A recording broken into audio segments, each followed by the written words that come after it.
Everyone, তনয়ার পাকশালাতে সবাইকে স্বাগত জানাই। যারা ফার্স্ট টাইম চ্যানেলটা ভিজিট করছো তাদের কাছে অনুরোধ রইল, চ্যানেলটা সাবস্ক্রাইব করো, পাশে থাকা বেল আইকনটি প্রেস করো যাতে নতুন নোটিফিকেশন তোমাদের সামনে চলে আসে।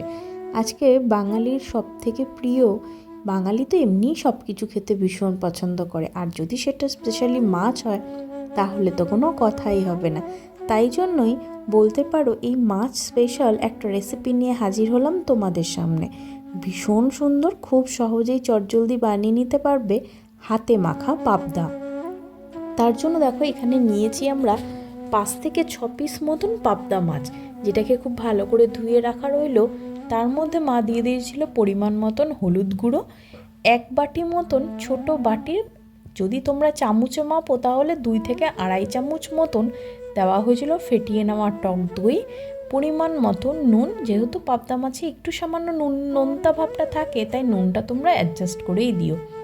আর দেওয়া হয়েছিল 1 চামচ মতন সর্ষে, পোস্ত আর কাঁচা লঙ্কা, 3টে মিলিয়েই বলতে পারো 3 চামচ টোটাল মিলিয়ে দেওয়া হয়েছে। আর দেওয়া হয়েছিল 1 চামচ মতন কেটে রাখা ধনেপাতা, আর সামান্য একটু চিনি দিয়ে এটাকে কিন্তু আমাদের হাতে ভালো করে মাখতে হবে। তোমরা জানো পাবদা মাছ ভীষণ নরম একটি মাছ, আর এটাকে যদি একটু এরকমভাবে বানানো যেতে পারে না তাহলে বেশ ভালো লাগে খেতে। পাবদা মাছের স্বাদ তো এমনিই খুব সুন্দর। কড়াইতে, শুকনো কড়াইতেই বলতে পারো, গ্যাসে বসিয়ে নিভা আঁচে মাছগুলোকে কিন্তু এইভাবে সাজিয়ে নিতে হবে। এরপর যে মশলা মাখা বাটিটা ছিল সেটাকে ধুয়ে কিন্তু জলটা এর মধ্যে ইউজ করব। আমরা এক্সট্রা করে আর কোনো জল দেব না, বাটি ধুয়ে যতটুকু জল হয় ঠিক ততটুকুই দেব।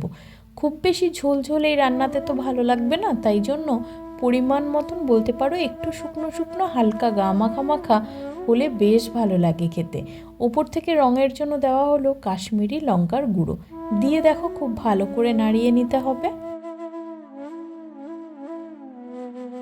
নাড়িয়ে চাড়িয়ে উপর থেকে দিয়ে দিতে হবে পরিমাণ মতন সর্ষের তেল। যেহেতু সর্ষে, পোস্ত এবং কাঁচা লঙ্কার কাঁচা মাছ, সেখানে এই সর্ষের তেলের ভাবনাটা থাকবে না তা কি করে হয়। ওপর থেকে দিয়ে দেওয়া হলো চিড়ে নেওয়া কিছু কাঁচা লঙ্কা। ঢাকা চাপা দিয়ে 10 থেকে 15 মিনিট মতন অপেক্ষা করলাম, কারণ তোমাদের প্রথমেই বলেছিলাম যে পাবদা মাছ ভীষণ নরম মাছ, খুব বেশি সময় কিন্তু এতে লাগে না। আর এই কাঁচা তেলের গন্ধ, কাঁচা লঙ্কার ফ্লেভারটা জাস্ট অসাধারণ। উপর থেকে আরেকটুখানি ছড়িয়ে নেওয়া হলো ধনেপাতা, তোমরা চাইলে কিন্তু একটু সর্ষের তেল দিতে পারো। ঢাকা চাপা দিয়ে স্ট্যান্ডিং টাইমে রাখার পর ব্যাস একদম তৈরি আমাদের হাতে মাখা পাবদা। এটাকে কিন্তু এবার একটু প্লেট করে নেওয়া যায়। গরম ভাতে শীতের দুপুরে যদি এইরকম একটা সর্ষে পোস্ত দিয়ে হাতে মাখা পাবদা পাওয়া যেতে পারে তাহলে আর কি লাগে। ভালো লাগলে অবশ্যই চ্যানেলটা সাবস্ক্রাইব করো, পাশে থাকা বেল আইকনটি প্রেস করো যাতে নতুন নোটিফিকেশন তোমাদের সামনে চলে আসে। বাড়িতে আত্মীয় স্বজন আসলে তাদের সঙ্গেও সার্ভ করো এই রেসিপিটি। ধন্যবাদ, দেখা হচ্ছে আরও একটা রেসিপির সাথে।